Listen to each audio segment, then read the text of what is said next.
ఒకసారి ఊహించుకోండి. మీరు బ్యాంక్‌లో డబ్బులు వేయడానికి వెళ్తున్నారు. అక్కడ టేబుల్ కుర్చీ వేసుకొని కూర్చున్న వ్యక్తి మిమ్మల్ని ఆపి, "సార్ మీరు బ్యాంక్‌లో డబ్బులు వేయాలంటే క్రెడిట్ వోచర్ నింపాలి కదా! మా వద్ద క్రెడిట్ వోచర్ గైడెన్స్ అనే కోర్స్ ఉంది. ఇది 10 నిమిషాల కోర్సు. మీకు క్రెడిట్ వోచర్ ఎలా నింపాలో నేర్పిస్తాం. కోర్స్ ఫీజు రూ. 50 మాత్రమే" అని అంటే మీకు ఎంత కోపం వస్తుంది? మీరు ఒక ఇన్సూరెన్స్ పాలసీ తీసుకోవడానికి ఏజెంట్ వద్దకు వెళ్తున్నారు. పక్కన షెటర్‌లో ఒక చిన్న ఆఫీస్ లాగా ఉంది. అందులో ఒక వ్యక్తి మిమ్మల్ని పిలిచి, "సార్ మా వద్ద ఇన్సూరెన్స్ మెంటర్‌షిప్ ప్రోగ్రామ్ అని ఒక కోర్స్ ఉంది. ఇది 2 గంటల కోర్సు. మీరు ఏ పాలసీ తీసుకుంటే బాగుంటుందో, ఏ కంపెనీ పాలసీ మీకు సూట్ అవుతుందో వివరిస్తాం. ఒక ఇన్సూరెన్స్ ఎక్స్పర్ట్‌తో మీరు అరగంట సేపు జూమ్ మీటింగ్‌లో పాల్గొనవచ్చు. ఒక 10 నిమిషాలు వ్యక్తిగతంగా కాల్ చేసి కూడా మాట్లాడవచ్చు. కోర్స్ ఫీజు రూ. 500 మాత్రమే" అని అంటే మీకు ఎంత కోపం వస్తుంది? బ్యాంక్‌లో క్రెడిట్ వోచర్‌ను మీరు కొత్తగా చూస్తున్నట్లయితే ఒక 5 నిమిషాలు దాన్ని పరిశీలిస్తే సరిపోతుంది. దాన్ని ఎలా నింపాలో మీకే అర్థమవుతుంది. దానికోసం గైడెన్స్ కోర్స్ అవసరం లేదు కదా! మీకు అవసరమైన ఇన్సూరెన్స్ పాలసీని ఎంచుకోవడానికి అటు ఇంటర్నెట్, ఇటు ఏజెంట్లు ఎన్నో విషయాలు చెప్తారు. మీరు అన్నీ ఆలోచించుకొని మీకు ఏ పాలసీ కావాలో స్వంతంగా నిర్ణయించుకుంటారు. అంతేగాని దానికోసం మెంటర్‌షిప్ ప్రోగ్రామ్ అవసరం లేదు కదా! అలాగే ఎంసెట్, ఎంసెట్ కౌన్సిలింగ్‌లో, ఐఐటీ ఎంట్రన్స్, జోసా కౌన్సిలింగ్‌లో ఆప్షన్లు పెట్టుకోవడానికి, కాలేజీలు ఎంచుకోవడానికి కూడా గైడెన్స్ కోర్సులు, మెంటర్‌షిప్ ప్రోగ్రామ్‌లో అవసరమే లేదు. వాటికి ఇప్పటిదాకా చెప్పిన bank credit voucher guidance course, insurance mentorship ప్రోగ్రామ్‌లకు ఏం తేడా లేదు. ఈ కౌన్సిలింగ్ గైడెన్స్ కోర్సుల్లో అలాగే యూట్యూబ్ వీడియోలో ఇవి బెస్ట్ ఇంజనీరింగ్ కాలేజీలు అని మీ ముందు ఒక లిస్ట్ పెడతారు. అవి బెస్ట్ అని వాళ్ళు అనుకుంటున్నారు.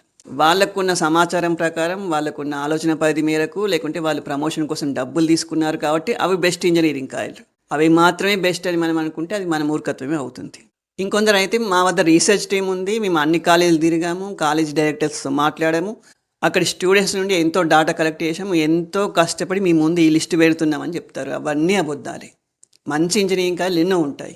నిజంగా వాళ్ళకి టీం ఉన్నా కూడా ఆ కాలేజీలన్నీ తిరగడానికి ఎంత టైం పడుతుంది, ఎంత ఖర్చు అవుతుంది, అవన్నీ ఒట్టి మాటలు మాత్రమే. అసలు ఇంజనీరింగ్ కాలేజ్ ఎంచుకోవడానికి ఏ ఏ అంశాలను లెక్కలోకి తీసుకోవాలి, ఆ అంశాలకు సంబంధించిన సమాచారం ఎక్కడ దొరుకుతుందో ఈ వీడియోలో తెలుసుకుందాం. ముందుగా ఎన్ఐఆర్ఎఫ్ ర్యాంకింగ్. ఎన్ఐఆర్ఎఫ్ అంటే నేషనల్ ఇన్స్టిట్యూషనల్ ర్యాంకింగ్ ఫ్రేమ్వర్క్. మన దేశ ప్రభుత్వంలోని మానవ వనరుల మంత్రిత్వ శాఖ, ministry of human resource development, MHRD, ఈ ర్యాంకుల్ని ఇస్తుంది. యూనివర్సిటీలు, మెడికల్ కాలేజీలు, ఇంజనీరింగ్ కాలేజీలు ఇలా విభాగాల వారీగా విడివిడిగా ర్యాంకులు ఇస్తుంది. ఎన్నో అంశాలను పరిగణలోకి తీసుకుని ర్యాంకులు ఇస్తుంది. ఎన్ఐఆర్ఎఫ్ ర్యాంకుల అఫీషియల్ వెబ్సైట్ అడ్రస్ స్క్రీన్ పైన చూపిస్తున్నాను, దాని లింక్ డిస్క్రిప్షన్లో ఇస్తాను. ఎన్ఐఆర్ఎఫ్ ర్యాంకుల్లో మొదటి 100 వరకు మాత్రమే స్పష్టమైన విడివిడి ర్యాంకులు ఇస్తారు. ఆ తర్వాత 101 నుండి 150 వరకు, 151 నుండి 200 వరకు ఇలా సెక్షన్ల వారీగా ర్యాంకులు ఇస్తారు. 2024 సంవత్సరానికి ఇంజనీరింగ్ కాలేజీల విభాగంలో ఎన్ఐఆర్ఎఫ్ ర్యాంకులను స్క్రీన్ పైన చూపిస్తున్నాను. ఒక్కో కాలేజీ పేరును, దాని ర్యాంకును లేకపోతే ర్యాంక్ సెక్షన్ చూడండి.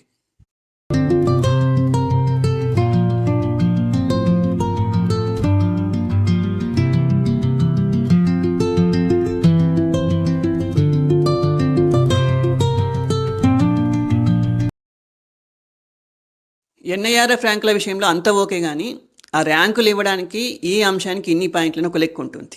ఇక్కడే కొన్ని ప్రైవేట్ ఇంజనీరింగ్ కాలేజీలు చాలా తెలివిగా ఉంటాయి.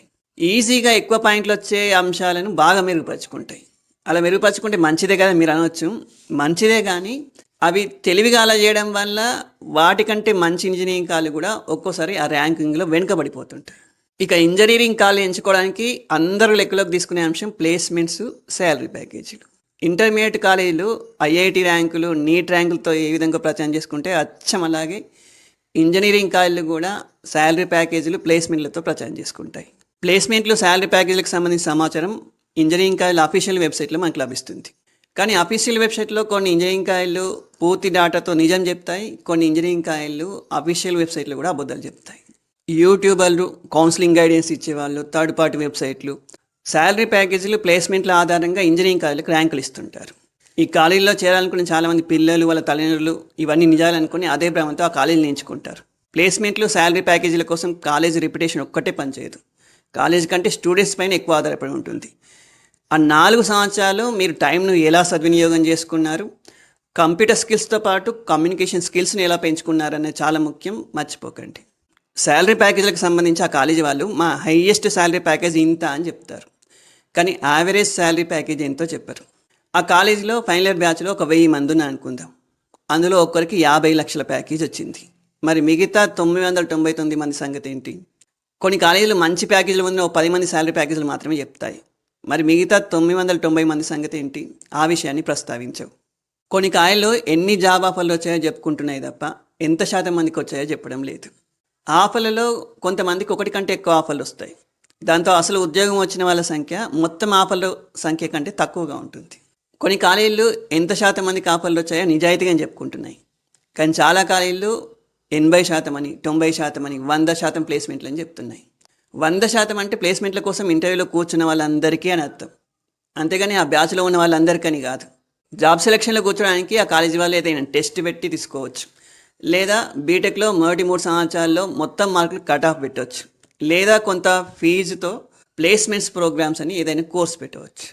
IIT foundation coaching, IIT coaching, BTech, software job, salary package, ఇదే ప్రవాహంలో పడి కొట్టుకుపోతున్నాం. మంచి శాలరీ ప్యాకేజ్ సాధించడమే జీవితం యొక్క పరమార్థంగా, చదువుల యొక్క అంతిమ లక్ష్యంగా భ్రమపడిపోతున్నాం.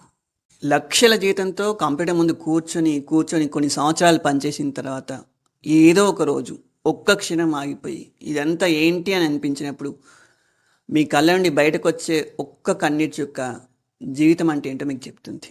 మీ జీవితం సంతోషంగా గడపడానికి చాలా అంశాలు కారణమవుతాయి. అందులో అన్నిటికంటే ముఖ్యమైన అంశం మీ మానసిక పరిపక్వత. కేవలం ప్లేస్మెంట్లు, శాలరీ ప్యాకేజ్ చూసి ఇంజనీరింగ్ కాలేజ్ ఎంచుకోకండి. ఈ వీడియోలో చెప్పిన అన్ని అంశాలను లెక్కలోకి తీసుకోండి. కొన్ని కాలేజీల ప్లేస్మెంట్లు, శాలరీ ప్యాకేజీల గురించి ఆ కాలేజీల అఫీషియల్ వెబ్సైట్లో ఏం చెప్పారో స్క్రీన్ పైన చూపిస్తున్నాను. ఆ కాలేజీల పేరు చెప్పడం లేదు. ఆ కాలేజీల పేరు చెప్తే వాటికి నేను ప్రమోషన్ చేసినట్టే అవుతుంది కాబట్టి ఆ కాలేజీల పేరు చెప్పడం లేదు. కేవలం ఉదాహరణ కోసం మాత్రమే చూపిస్తున్నాను. ముందుగా ఒక కాలేజీని చూద్దాం. ఆ కాలేజీ వెబ్సైట్లో ఉన్న వివరాల ప్రకారం 2024-25 బ్యాచ్లో మొత్తం 122 కంపెనీలు విజిట్ చేస్తే మొత్తం 1053 ఆఫర్లు వచ్చాయి. అందులో బీటెక్ కాకుండా వేరే కోర్సుల స్టూడెంట్స్కి వచ్చిన ఆఫర్లు దాదాపుగా 150. అంటే మొత్తం దాదాపుగా 900 ఆఫర్లు వచ్చాయన్నమాట. హైయెస్ట్ శాలరీ ప్యాకేజ్ 51 లక్షలు. ఇక యావరేజ్ శాలరీ ప్యాకేజ్ క్యాలిక్యులేటర్ తీసుకొని మనం లెక్కించుకోవాలి. ఇంకో కాలేజీని చూద్దాం. ఆ కాలేజీ వెబ్సైట్లో చూస్తే 2024-25 బ్యాచ్లో మొత్తం 86 కంపెనీలు విజిట్ చేస్తే 1016 ఆఫర్లు వచ్చాయి. హైయెస్ట్ శాలరీ ప్యాకేజ్ 51.6 లక్షలు. యావరేజ్ శాలరీ ప్యాకేజ్ ఇందులో కూడా ఇవ్వలేదు. 6 లక్షల రూపాయల కంటే ఎక్కువ శాలరీ ప్యాకేజీలు 400 మంది కంటే ఎక్కువ స్టూడెంట్స్కి వచ్చాయని ఇచ్చారు. కింద ఏ బ్రాంచ్ వాళ్ళకి ఎన్ని ఆఫర్లు వచ్చాయో ఇచ్చారు. మరో కాలేజ్ చూద్దాం. ఈ కాలేజీ వెబ్సైట్లో ఉన్న దాని ప్రకారం 2024-25 బ్యాచ్లో మొత్తం 89 కంపెనీలు విజిట్ చేస్తే మొత్తం 979 ఆఫర్లు వచ్చాయని ఉంది. వీళ్ళు మొత్తం ఆఫర్లే కాకుండా నెట్ సెలెక్షన్స్ 541 అని కూడా చెప్తున్నారు. అది కూడా ఏ బ్రాంచ్లో ఎన్ని నెట్ సెలెక్షన్లు కూడా ఇచ్చారు. మొత్తం 74% మందికి ఆఫర్లు వచ్చాయని రాశారు.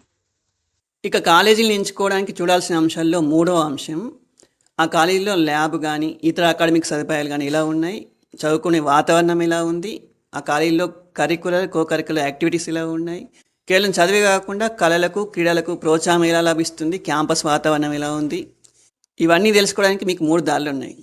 ఒకటి, ఆ కాలేజ్ స్టూడెంట్స్ని అడిగి తెలుసుకోవడం. 2, మీరే స్వయంగా వెళ్ళి చూసి తెలుసుకోవడం. 3, ఆ కాలేజీకి సంబంధించిన వీడియోలు ఇంటర్నెట్లో చూసి తెలుసుకోవడం. అంతేగాని మాకు రీసెర్చ్ టీం ఉంది అని చెప్పుకునే వాళ్ళు ఎవరు ఈ విషయాలు చెప్పలేరు. ఇక 4వ అంశం, ఆ కాలేజీకి ఆ బ్రాంచ్లో ఫ్యాకల్టీ ఎలా ఉంది.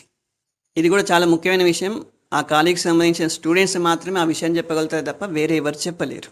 ఇక 5వ అంశం, మీరు ఆ కాలేజీ హాస్టల్లో ఉండాల్సి వస్తే ఆ హాస్టల్ ఎలా ఉంది, భోజనం ఎలా ఉంటుంది, ఇవి అక్కడ స్టూడెంట్స్ని అడిగి తెలుసుకోండి. లేదు మీరు డే స్కాలర్గా వెళ్ళాలనుకుంటే ట్రాన్స్పోర్ట్ సౌకర్యం ఎలా ఉంది, ఇవన్నీ కూడా లెక్కలోకి తీసుకోవాల్సిన విషయాలు. ఇక 6వ అంశము, మీరు ఏ బ్రాంచ్ తీసుకోవాలనుకుంటున్నారు, ఆ బ్రాంచ్ ఆ కాలేజీలో ఉంటే ఆ బ్రాంచ్కి సంబంధించిన ఫ్యాకల్టీ కానీ, ల్యాబ్ కానీ, ఇతర అకాడమిక్ సదుపాయాలు కానీ ఆ కాలేజీలో బాగున్నాయా, ఇవి అక్కడ స్టూడెంట్స్ని అడిగి తెలుసుకోండి. కంప్యూటర్ సైన్స్ తీసుకోవాలా, ఈసీ లాంటి కోర్ బ్రాంచ్ తీసుకోవాలా, చాలామంది పిల్లలు ఊహిస్తులాడే ప్రశ్న. 2024 నాటికి మన దేశంలో ప్రైవేట్ రంగంలో ఆర్గనైజ్డ్ సెక్టార్లో అంటే సంఘటిత రంగంలో మొత్తం 5,20,00,000 మంది ఉద్యోగులు ఉన్నారు. అందులో ఐటీ సంబంధిత రంగాల్లో మొత్తం 54 లక్షల మంది ఉద్యోగులు ఉన్నారు. అంటే ఆర్గనైజ్డ్ సెక్టార్లో మిగతా ఏ రంగంతో పోల్చుకున్నా ఐటీ రంగంలో ఉద్యోగుల సంఖ్య ఎక్కువ. అంటే మన దేశంలో మిగతా ఉద్యోగాలతో పోల్చుకుంటే సాఫ్ట్వేర్ జాబులు చాలా చాలా ఎక్కువ అని అర్థం. అందుకే బీటెక్లో కంప్యూటర్ సైన్స్కు డిమాండ్ చాలా ఎక్కువగా ఉంది. ఒకవైపు జనాభా విపరీతంగా పెరగడం, ఇంకోవైపు ప్రపంచ ఆర్థిక వ్యవస్థల మందగమనం, ఇంకోవైపు ఆర్టిఫిషియల్ ఇంటెలిజెన్స్ వేగంగా దూసుకొని రావడం, ఇవన్నీ కారణాలలో ప్రస్తుతం సాఫ్ట్వేర్ ఉద్యోగాల పరిస్థితి కూడా ఏమాత్రం ఆశాజనకంగా లేదు. పోనీ బీటెక్లో ఆర్టిఫిషియల్ ఇంటెలిజెన్స్ చదివిన వాళ్ళందరికీ ఉద్యోగాలు వస్తాయా అంటే ఏఐ చదివిన వాళ్ళందరికీ రావు, స్కిల్స్ ఉన్న వారికి మాత్రమే ఉద్యోగాలు వస్తాయి. గుడ్డిగా కంప్యూటర్ సైన్స్ వెళ్ళకండి, మిగతా కోర్ బ్రాంచుల్లో కూడా చాలా అవకాశాలు ఉన్నాయి. ఇంటర్నెట్లో ఒక వారం రోజుల పాటు సెర్చ్ చేయండి. ఆ అవకాశాల గురించి చాలా చాలా విషయాలు మీకే తెలుస్తాయి. ఇక చివరిగా మీరు ఒక కాలేజీని ఎంచుకుంటే అది కేవలం 4 సంవత్సరాల ప్రయాణం మాత్రమే కాదు. ఆ కాలేజీ మీ భవిష్యత్తుకు కూడా పునాది వేస్తుంది. కాలేజీ ఎంపిక అనేది వ్యక్తిగతంగా మీకు చాలా చాలా ముఖ్యమైన విషయం. అంత ముఖ్యమైన విషయంలో నిర్ణయం తీసుకోవాల్సింది, ఆ నిర్ణయం తీసుకోవడానికి కసరత్తు చేయాల్సింది ఎవరు? మీరే. ఇంటర్నెట్, సోషల్ మీడియా, స్నేహితులు, పరిచయస్తులు, ఆ కాలేజీ స్టూడెంట్స్ స్వయంగా వెళ్ళి చూసి రావడం, ఇలా అన్ని దారులు సమాచారం సేకరించండి. పెన్ను పేపర్ తీసుకొని మీ టాప్ 10 కాలేజీల లిస్టు మీరే రాసుకోండి. అది మీ అవసరం. అంతేగాని కెరీర్ గైడెన్స్ కోర్సులు, కౌన్సిలింగ్ గైడెన్స్ కోర్సులు, మెంటర్షిప్ ప్రోగ్రాంలు అవసరమే లేదు. ఆ కోర్సుల్లో కానీ ఇంటర్నెట్లో కానీ ఎవరో పెట్టిన టాప్ 10 కాలేజీల లిస్టు మీకు అవసరమే లేదు.